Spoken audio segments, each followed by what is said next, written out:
Hello students, welcome to my channel home science exam master.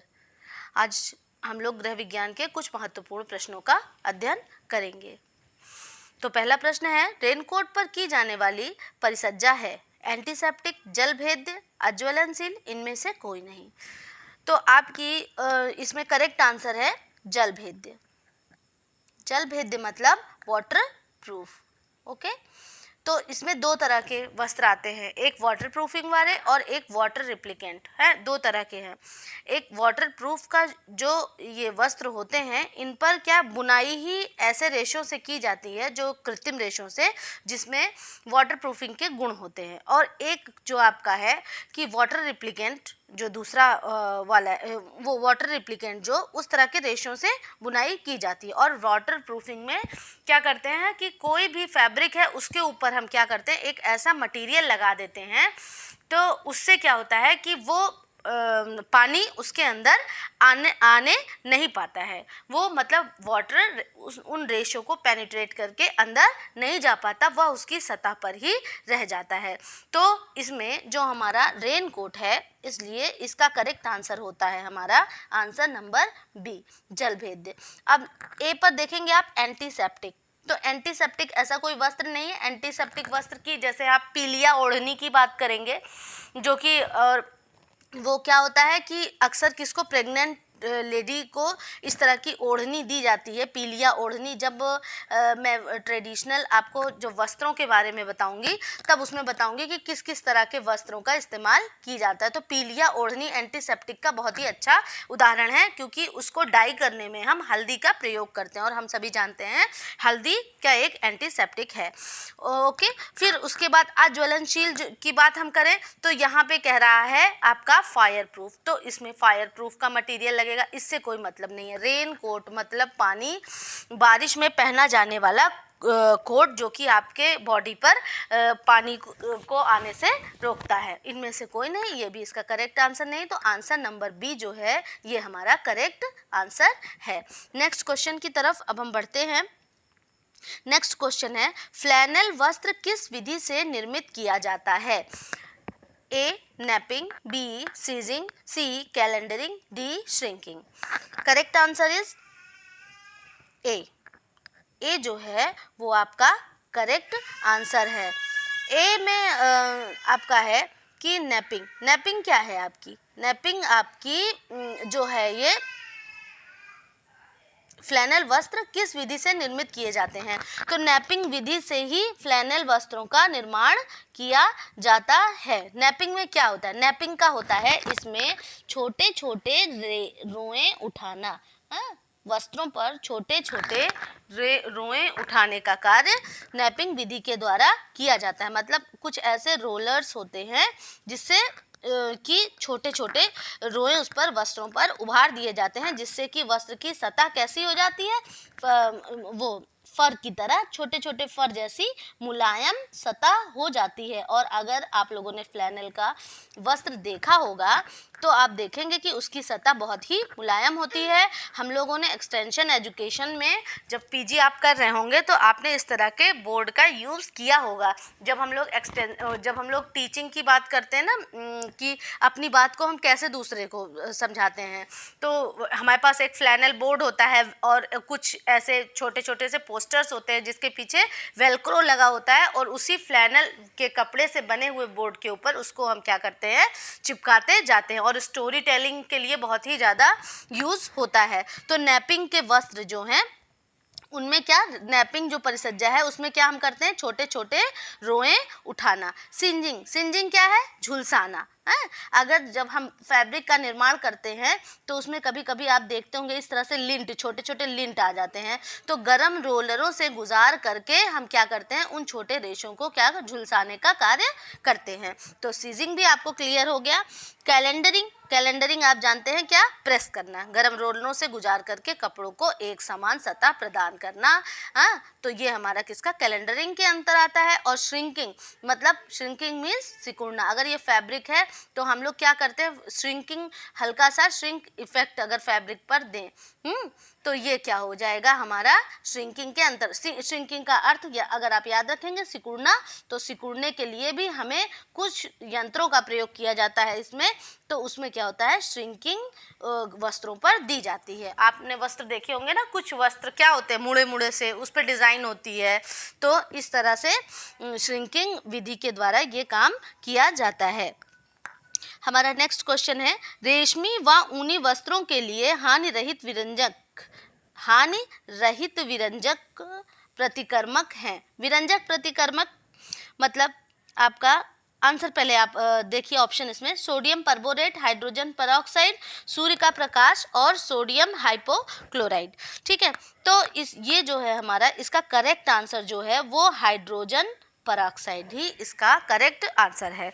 इसमें hydrogen peroxide में क्या है कि ये क्या है, विरंजक क्या है पहले सबसे बता दूं, इससे आप लोग कंफ्यूज हो जाते हैं। ये कुछ भी नहीं, क्या है, ब्लीचिंग है। ठीक है, रेशमी और ऊनी वस्त्रों के लिए हानि रहित विरंजक प्रतिकर्मक हमारे हाइड्रोजन परऑक्साइड ही है। ठीक है, और इसको हम यूनिवर्सल ब्लीच के नाम से भी जानते हैं। ये कपड़ों पर कोई भी बुरा इफेक्ट नहीं डालती है। सूर्य का प्रकाश ब्लीच का कार्य करता है प्राकृतिक रूप से। ये सारे ब्लीचेस के ही नाम हैं, लेकिन इसमें हाइड्रोजन परऑक्साइड, जिसको यूनिवर्सल ब्लीच के भी नाम से जानते हैं, और करेक्ट आंसर हाइड्रोजन परऑक्साइड है। ओके, नेक्स्ट क्वेश्चन है हमारा, संप्रेषण प्रक्रिया में सूचना देने वाले का सूचना देने से पूर्व विषय को परिवर्तित करना क्या कहलाता है। ओके, ये पूर्व है आपका, यहाँ पे पूर्व मीन्स पहले। ओके, संप्रेषण प्रक्रिया में सूचना देने वाले का सूचना देने से पूर्व विषय को परिवर्तित करना क्या कहलाता है। Encoding, decoding, sender, receiver. तो करेक्ट आंसर इसमें क्या है, एनकोडिंग। अब मैं इसको आपको बहुत आराम से बता दूं, आपको सिर्फ ये याद रखेंगे आप, SMCRE मॉडल। ओके, तो सेंडर, फिर मैसेज, फिर चैनल, फिर रिसीवर, फिर इफेक्ट। इफेक्ट इसको हम क्या कहें, या फीडबैक के नाम से इसको अगर हम कहें तो ये भी आ जाता है। ओके, तो सबसे सेंडर मैसेज का क्या करेगा, एनकोडिंग करेगा। Okay, correct answer encoding. Sender कौन है, सूचना देने वाला ही सेंडर है। जो सूचना देता है वो कौन है, सेंडर है।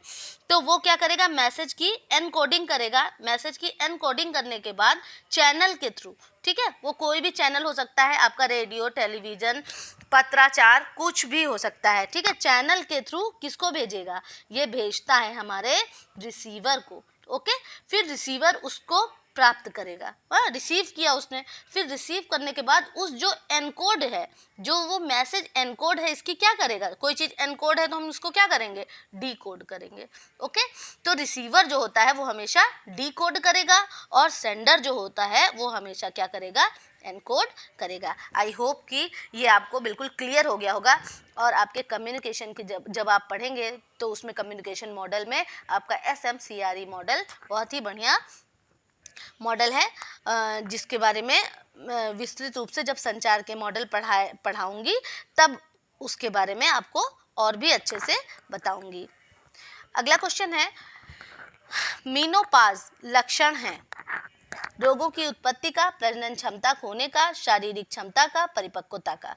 तो रोगों की उत्पत्ति का और प्रजनन क्षमता खोने का, ठीक है, तो मेनोपॉज है क्या, तो इसका करेक्ट आंसर पहले आप जान लीजिए, तो मैं इसके बारे में आपको बताती हूँ।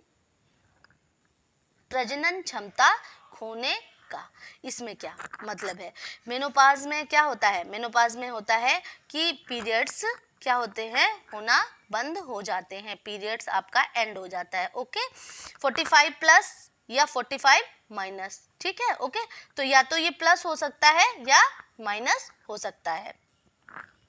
तो ये हमारा प्रजनन क्षमता का ह्रास क्या कहलाता है, मेनोपॉज। अच्छा, प्रजनन क्षमता अगर आपकी स्टार्ट होती है तो वो क्या है, वो क्या है हमारा, वो हमारा मेनार्के। ओके, वो क्या है, मेनार्के, जब फर्स्ट पीरियड स्टार्ट होता है। तो और वो गर्ल्स में जब किस एज में होता है, परिपक्वता अगर मतलब वो आपका किस एज में स्टार्ट होता है, जैसे लड़कियों में अक्सर 12 से 14 वर्ष की आयु तक ये स्टार्ट हो जाता है। तो रोगों की उत्पत्ति से कोई मतलब नहीं है, ये रोग नहीं है, ये क्या है, एक प्राकृतिक क्रिया है। शारीरिक क्षमता का मेनोपॉज नहीं, शारीरिक क्षमता से भी नहीं, ये भी नहीं। और सबसे ज़्यादा इसमें सुटेबल आंसर क्या, आंसर नंबर बी है। ओके और अब हमारा नेक्स्ट क्वेश्चन है सौम्य आहार है। सौम्य आहार, इंग्लिश मीडियम वाले देखें, सौम्य आहार। और हाँ, मैं एक बात कहना चाहूँगी, जैसे कुछ लड़कियों ने कहा कि ये आप इंग्लिश मीडियम में क्वेश्चन दीजिए, तो मैं अपनी तरफ से कोशिश करती हूँ कि दोनों लैंग्वेज में आपको बताने की। और आप देखते ही होंगे मेरी जब मैं लेक्चर्स देती हूँ तो उसमें इंग्लिश का भी प्रयोग करती हूँ। और लेकिन क्योंकि ज़्यादातर बच्चे हिंदी मीडियम से हैं और क्यों ये आपको समझने में क्या होता है, कन्वीनियंट होती है। नोट्स तो आपके पास बहुत सारी भरी पड़ी होंगी ना, लेकिन क्या करते हैं हम एक इसको हम देखते हुए जाते हैं। और मैं नहीं समझती कि इसमें कोई ऐसा कोई कठिन टर्म है जो कि आपको, अगर आपको कुछ ऐसा लगता है तो प्लीज़ आप मुझे कमेंट करें और बताएं कि इस तरह से अगर कोई आपको दिक्कत आ रही हो तो। मैं कोशिश करती हूँ और आगे भी इस बात का ध्यान रखूँगी कि मैं आपको थोड़ा सा और भी ज़्यादा मॉडिफाई करके बता सकूँ। ओके, क्वेश्चन है सौम्य आहार है मतलब सॉफ्ट डाइट। आपकी सॉफ्ट डाइट के अंतर्गत क्या आएगा, कार्बोहाइड्रेट व प्रोटीन की कमी, घी व तेल की अधिकता, मिर्च मसालों की अधिकता, कार्बोहाइड्रेट व प्रोटीन की अधिकता। तो करेक्ट आंसर है इसका कार्बोहाइड्रेट एवं प्रोटीन की अधिकता। ओके, जब सॉफ्ट डाइट की बात आती है तो हमको क्या याद आ जाता है, खिचड़ी ना, उसमें क्या हो जाता है, खिचड़ी हमारी हो जाती है, दलिया हो जाती है। ओके, हाँ, आपकी दलिया हो जाती है और आपकी साबूदाना हो जाता है, साबूदाने की खीर हो जाती है। तो अब आप ध्यान दीजिए कि ये सब क्या है ना, खिचड़ी है आपका प्रोटीन, दलिया है आपका कार्बोहाइड्रेट और साबूदाना है आपका स्टार्च, कार्बोहाइड्रेट के अंतर्गत ही। ठीक है, तो हम ये चीज़ ध्यान में रखेंगे तो कभी भी गलती नहीं होगी। क्वेश्चन का की पॉइंट पकड़िए कि वो पूछ क्या रहा है, बिल्कुल भी कंफ्यूज नहीं होना है। कार्बोहाइड्रेट व प्रोटीन की कमी तो बिल्कुल ही नहीं हो सकती है, क्योंकि बिना कार्बोहाइड्रेट के कैसे आप कोई सॉफ्ट डाइट बनाएंगी। घी व तेल की अधिकता किसी रोग के लिए नहीं आवश्यक, ये भी किसी रोग के लिए नहीं आवश्यक। अच्छा, जब हम बात करते हैं तरल आहार, तरल आहार में भी हमारा दो तरह का, एक होती है लिक्विड डाइट और एक होती है कि प्योर लिक्विड डाइट।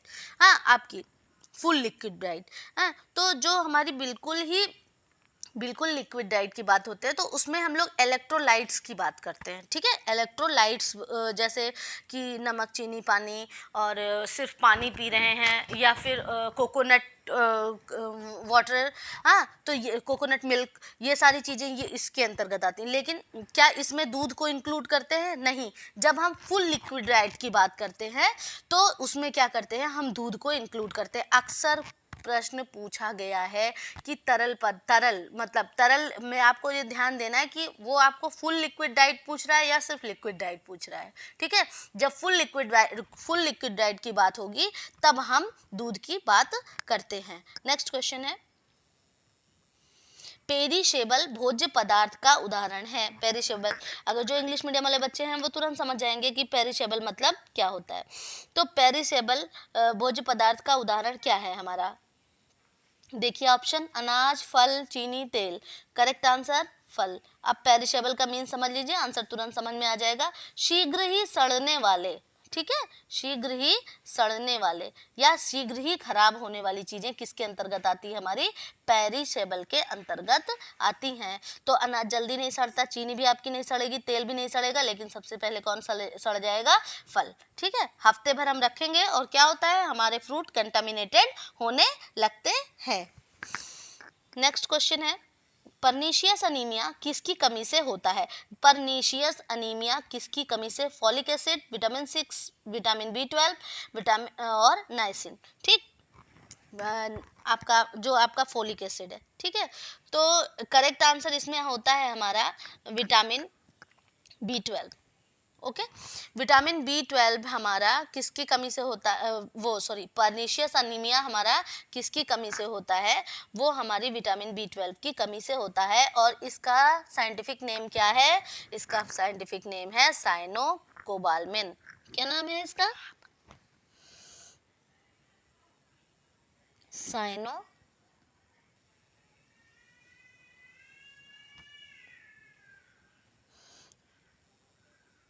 कोबालमिन।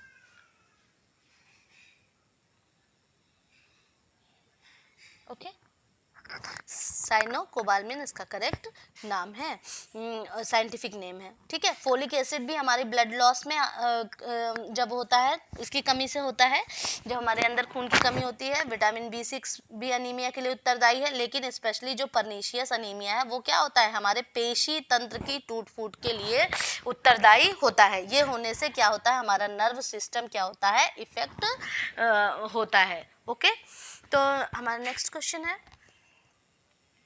किस चेक का भुगतान नगद नहीं किया जाता है? वाहक चेक, आदेशक चेक, रेखांकित चेक, यात्री चेक।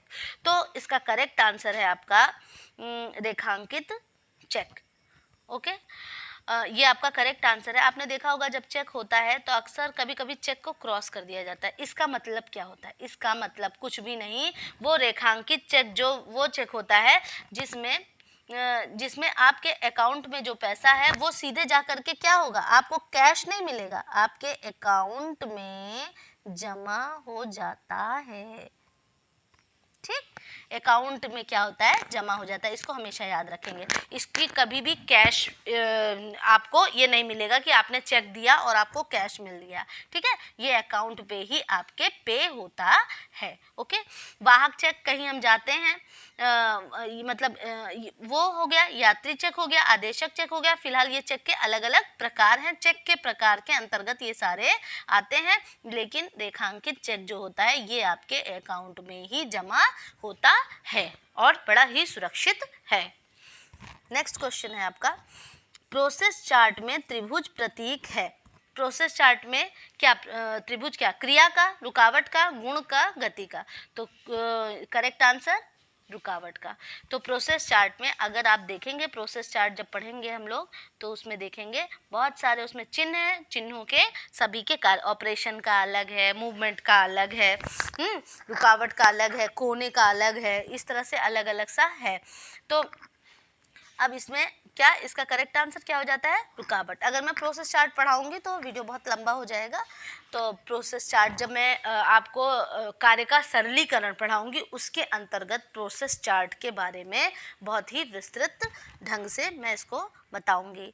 आपका नेक्स्ट क्वेश्चन, अमानवीय साधन। अमानवीय साधन क्या है, इसका मैं लेक्चर ले चुकी हूँ आपका, कि आपके मानवीय और अमानवीय साधन कौन कौन से होते हैं। वस्तुएं व कार्य, ज्ञान, शक्ति, कौशल। तो ऑप्शन इसमें आपका करेक्ट आंसर है वस्तुएं व कार्य। आपका करेक्ट आंसर इसमें आ जाता है वस्तुएं व कार्य। और ज्ञान क्या है, ह्यूमन, शक्ति ह्यूमन, कौशल ह्यूमन, वस्तु व कार्य क्या है, फिजिकल। तो अमानवीय साधन वे सभी साधन हैं जो कि बाहर मतलब कि मानव के मतलब बाहर से आपको भौतिक सारी चीज़ें वो किसके अंतर्गत आती है, अमानवीय। और मानवीय के अंतर्गत क्या क्या आएगा, मानवीय के अंतर्गत आता है आपका ज्ञान, कौशल, अभिवृत्तियाँ, समय। ओके, ये समय भी आपका इसी के अंतर्गत आता है, आपको बिल्कुल भी कंफ्यूज नहीं होना है। ज्ञान, कौशल, अभिवृत्तियाँ, अभिवृत्ति आ जाएगी है आपकी, फिर उसके बाद टाइम आ जाएगा आपका, समय जिसको आप कहेंगे, फिर शक्ति। अच्छा हाँ, अभिवृत्तियाँ एटीट्यूड को, ज्ञान आपका नॉलेज है, वस्तुएं व कार्य मतलब थिंग्स व कार है, कार तो आप समझ ही रहे होंगे। तो इस तरह से इसका आंसर ये होता है। मांसपेशियों व नाड़ियों की गतिविधियों को नियंत्रित करने की क्षमता होती है किस, जो आपकी मांसपेशियां हैं और नाड़ियां, उन गतिविधियों को नियंत्रित करने की क्षमता किसमें होती है, शारीरिक विकास में, संवेगात्मक विकास में, गत्यात्मक विकास में, आध्यात्मिक विकास में। तो करेक्ट आंसर इसका क्या हो जाएगा, इसका करेक्ट आंसर हो जाएगा आपका आंसर नंबर ए। ठीक, शारीरिक विकास में। ठीक, हमारा जितना ज़्यादा फिजिकल डेवलपमेंट होता है, इंग्लिश में इसको मैं लिखूं तो इसको क्या होता है, फिजिकल डेवलपमेंट आपका, हाँ, फिजिकल डेवलपमेंट, उसी के अंतर्गत आपका शारीरिक विकास है। तो आंसर है आपका शारीरिक विकास, मतलब शरीर का विकास, लंबाई, चौड़ाई, ऊंचाई, हाथों की गति, ये सारी हाथ पैर, ये सारी चीज़ें हैं, उससे क्या होता है, ये जितना ही ज़्यादा इसको ये आपका विकसित होगा, आपकी क्या गतिविधियों को नियंत्रित करने की क्षमता उतनी ही ज़्यादा होती जाती है। संवेगात्मक विकास मतलब इमोशनल डेवलपमेंट आपका, ओके। इमोशनल डेवलपमेंट, आध्यात्मिक विकास, मतलब स्पिरिचुअल, इससे कोई मतलब नहीं होता। गत्यात्मक आपका motor development, okay, motor development ये एक अलग चीज़ है।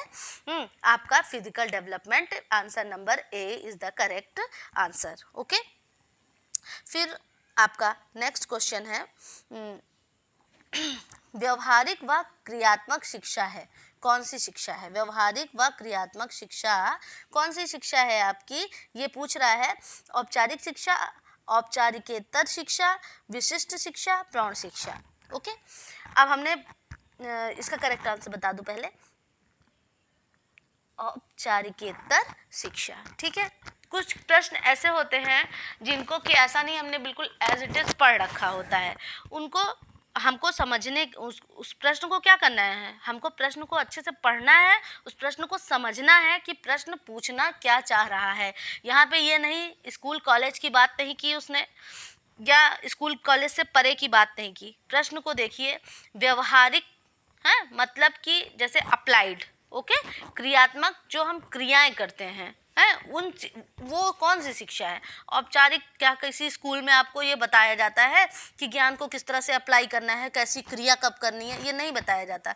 ये क्या है? औपचारिकेतर शिक्षा, मतलब जब आप औपचारिक शिक्षा को प्राप्त कर लेते हैं उसके बाद जो आप उसका प्रयोग करते हैं उसके उपरांत की जाने वाली शिक्षा, ये इसका करेक्ट आंसर होगा। कोई भी विशिष्ट शिक्षा नहीं इसके लिए अलग से, कोई भी प्रौढ़ शिक्षा नहीं, 15 से 35 वर्ष की यहाँ बात हो रही है। कोई विशिष्ट शिक्षा नहीं इसके लिए, समावेशी शिक्षा नहीं, औपचारिक शिक्षा की तो बात ही नहीं है। तो ये इसका आंसर नंबर बी क्या है? करेक्ट आंसर है। नेक्स्ट है, ऐसा समूह जो नवीन पद्धति के महत्व समाप्त हो जाने पर अपनाता है वह क्या कहलाता है? ऐसा, हाँ। फिर उसके बाद आपका इसमें ए ऑप्शन है प्रथम बहुसंख्यक, बी है विलंब बहुसंख्यक, सी है विलंब अंगीकारक, और डी है आपका प्रथम अंगीकारक। ये आपकी एक थ्योरी है जिसमें कि इसमें बताया इन्होंने कि कौन पहले कर लेता है किसी चीज़ को और कौन बाद में अप्लाई करता है, कौन सबको देख के अप्लाई करता है, कौन सोसाइटी के हिसाब से अप्लाई करता है। तो ये सारी चीज़ें इसके अंतर्गत हैं, ओके।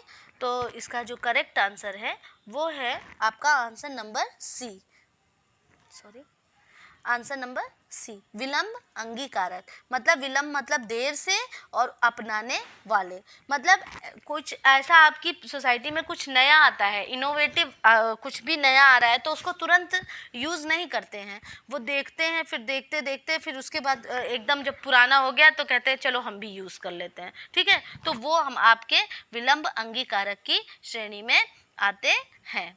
नेक्स्ट क्वेश्चन है, बेरोजगारी की समस्या के निराकरण के लिए कार्यक्रम है, कौन सा कार्यक्रम है? MNP, JRY, MSY, IAY, okay. तो इसका करेक्ट आंसर है आपका JRY। इसका करेक्ट आंसर JRY। JRY का फुल फॉर्म क्या है? बेरोजगारी की समस्या का निराकरण करने के लिए। JRY क्या है भाई? जवाहर रोजगार योजना, ओके। ये आपकी क्या है? जवाहर रोजगार योजना है। और ये है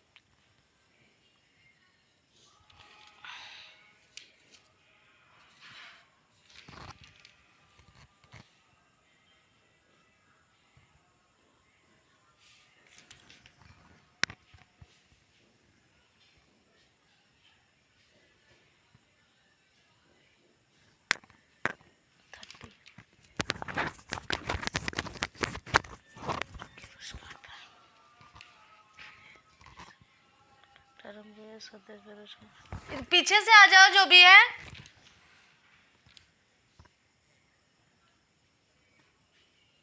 जवाहर रोजगार योजना, तो ये योजना क्या आपकी 1989-90 में प्रारंभ हुई। कब हुई प्रारंभ? 1989-90, 1989 और 90 के मध्य में। ये पंडित जवाहरलाल नेहरू की, क्योंकि उन्हीं के नाम से किया गया था तो उनकी वर्षगांठ पे ये कार्यक्रम प्रारंभ किया गया। तो इसमें क्या हुआ था, इसका उद्देश्य क्या था, बेरोजगारों के लिए रोजगार का प्रबंध करना। ओके, तो एम्प्लॉयमेंट के लिए ये एक तरह की एम्प्लॉयमेंट स्कीम है। अगर प्रश्न एम्प्लॉयमेंट स्कीम भी करके आता है तो इसका आपको आंसर यहीं पे होगा। ठीक, तो आपका इसमें नेक्स्ट है, नेक्स्ट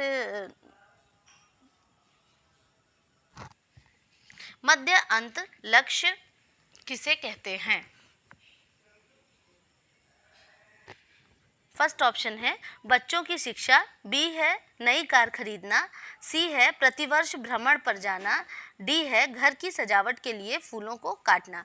तो मध्य अंत लक्ष्य आपके जो वो होते हैं वो बच्चों की शिक्षा, ये क्या है आपके लॉन्ग टर्म गोल के अंतर्गत आते हैं। बच्चों की शिक्षा, नई कार खरीदना भी लॉन्ग टर्म गोल है।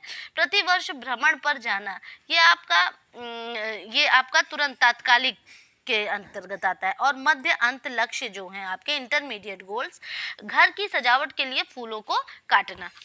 तो ये घर की सजावट अगर हम कर रहे हैं तो उसके लिए जो फूलों को काट रहे हैं, काट करके घर की सजावट कर रहे हैं, और क्या हम इससे मितव्ययिता का उदाहरण दे रहे हैं। तो इससे क्या होगा, हम अभी बचत कर रहे हैं जो कि हमारे बाद के लिए बहुत ही ज़्यादा प्रयोग बाद के लिए बहुत ही ज़्यादा फायदेमंद होती हैं।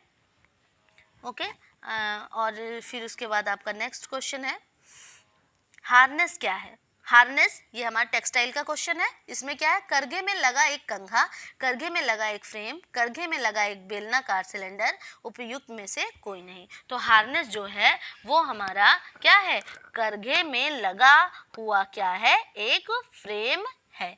करघे में लगा हुआ कंघा नहीं है, क्योंकि वो क्या करता है, वो हमारे आपके वाप यान को क्या करता है, सीधा करने का कार्य करता है। ये एक फ्रेम है हार्नेस, जिसमें से वार्प और वेफ्ट यान होकर के मतलब वहां पर सेट किए जाते हैं। ठीक है, तो ये करेक्ट आंसर आपका बी होता है। नेक्स्ट क्वेश्चन है पीताम्बर संबंधित है, वस्त्र की बात यहाँ पर हो रही है, आपके ट्रेडिशनल वस्त्र से ये संबंधित है, तो आपके हैदराबाद से। ओके, आंसर मैंने बता दिया, लेकिन ऑप्शन सुनिए, हैदराबाद से, गुजरात से, काठियावाड़ से और ग्वालियर से। तो करेक्ट आंसर है आपका आपके हैदराबाद से ये संबंधित है।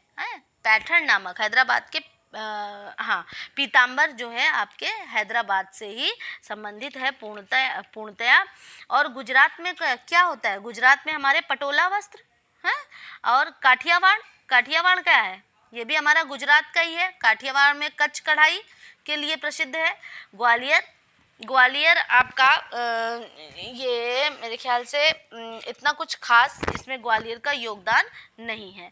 तो इसमें करेक्ट आंसर क्या है आपका, हैदराबाद। ठीक है, तो दक्षिण के पैठण स्थान पर निर्मित सुंदर साड़ी व धोती को हम क्या कहते हैं, पीताम्बर। पीताम्बर अगर कोई पूछ ले तो ये क्या है, साड़ी है। ओके, साड़ी या धोती के रूप में भी प्रयोग किया जाता है। और कौन सा है, हैदराबाद के पैठण नामक स्थान से।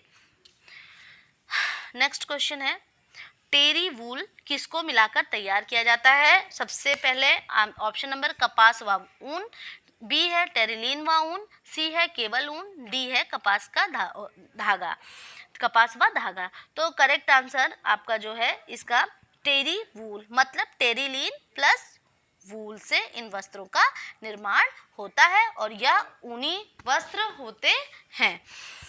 और इसको किसको मिलाकर के तैयार किया जाता है, ये टेरिलीन और ऊन को मिलाकर के। और ये किसके अंतर्गत आएगा, आपके परिवर्तित रेशे, मिश्रित रेशे या बाल रेशे, ये विशिष्ट रेशे के अंतर्गत आएगा। सबसे पहली बात, टेरी वूल जो है ये आपका विशिष्ट रेशे के अंतर्गत आता है। ये आपके विशिष्ट रेशे हैं उनके अंतर्गत, और उनमें भी ये किसमें, मिश्रित रेशे के अंतर्गत आता है, क्योंकि इसमें टेरिलीन और ऊन दोनों के अलग अलग रेशों का इस्तेमाल किया जाता है। ओके, नेक्स्ट क्वेश्चन है हमारा यांत्रिक परिसज्जा का प्रकार नहीं है। यांत्रिक परिसज्जा इसका मतलब यंत्रों से, मैकेनिकल की यहाँ पर बात हो रही है। और ये हमारे वीडियो का लास्ट क्वेश्चन भी है। तो ब्लीचिंग, बीटिंग, नैपिंग, ब्रशिंग। यांत्रिक परिसज्जा का प्रकार नहीं है पूछ रहा है, ठीक है। तो करेक्ट आंसर क्या है? ब्लीचिंग। ब्लीचिंग क्या है? ये एक केमिकल परिसज्जा है। इसमें क्या करपड़ों को और सफ़ेद बनाते हैं, ये केमिकल है, ओके। उसके अलावा बीटलिंग मतलब कपड़ों को ठोक करके सेट करना, इसके लिए भी यंत्र का प्रयोग हम करते हैं।